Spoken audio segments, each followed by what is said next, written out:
শিক্ষার্থী ভাইয়েরা, এখন আমরা আমাদের এক্সাম্পল অনুযায়ী সিএসএস বিল্ড আপ করব সিএসএস এর মাধ্যমে টেমপ্লেট। এই জন্য আমাদেরকে শুরুতেই কিন্তু একটি ইন্ডেক্স ফাইল তৈরি করতে হবে HTML এর, কেননা শুধুমাত্র সিএসএস কিন্তু একটি টেমপ্লেট তৈরি করতে সক্ষম নয়। অবশ্যই সেখানে আপনাকে HTML এর সহযোগী হিসেবে সিএসএসকে ব্যবহার করতে হবে। আমরা যাচ্ছি ফাইল থেকে নিউ থেকে আমরা নিতে পারি বেসিক পেজ HTML, ক্রিয়েট করলাম।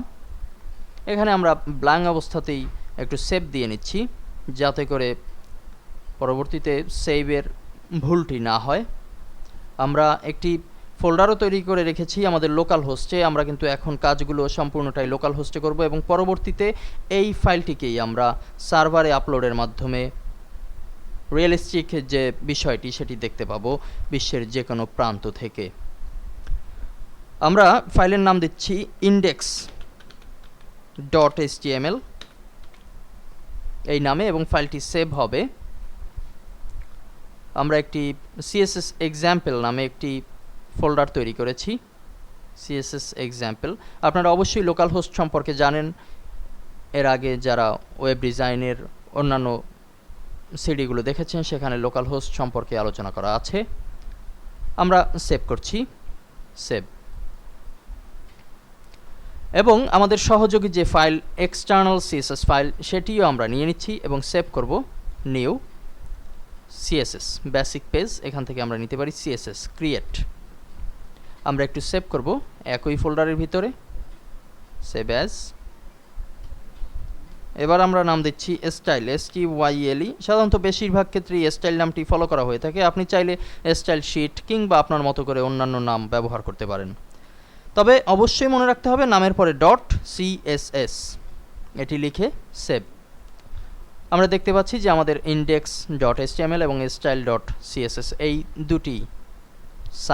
দুটি ফাইল তৈরি হয়েছে। এখন আমাদের যে কাজটি করতে হবে, আমরা এই CSS-কে HTML এর সহযোগী হিসেবে লিঙ্ক করে দেব। এখন লিঙ্কটি কিভাবে করব?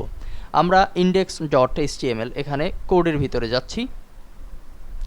কোডের ভিতর থেকে টাইটেলের নিচে অবশ্যই দুই হেডের মাঝখানে, এখানে এক হেডের শুরু এবং হেড শেষ, এই দুই হেডের মাঝখানে আমরা দিচ্ছি টাইটেলের নিচে। আমরা একটু নোটপ্যাডে দেখে নিচ্ছি যে কোন লিঙ্কটি ব্যবহার করব। আমরা সাধারণত নর্মালি যখন ইন্টারনাল CSS তৈরি হয় তখনও কিন্তু এই ধরনের লিঙ্ক তৈরি হয়। আমরা দেব লিঙ্ক রেফারেন্স।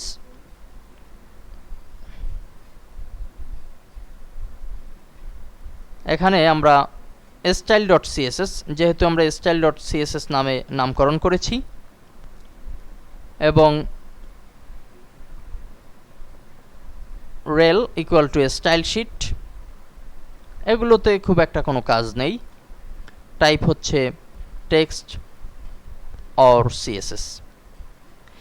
এই লিঙ্কটিকে আমরা কপি করে, এই লিঙ্কটিকে অবশ্যই আপনারা যখন আমার এই টেমপ্লেটের সোর্স ফোল্ডার পাবেন সেখান থেকে নিয়ে নেবেন।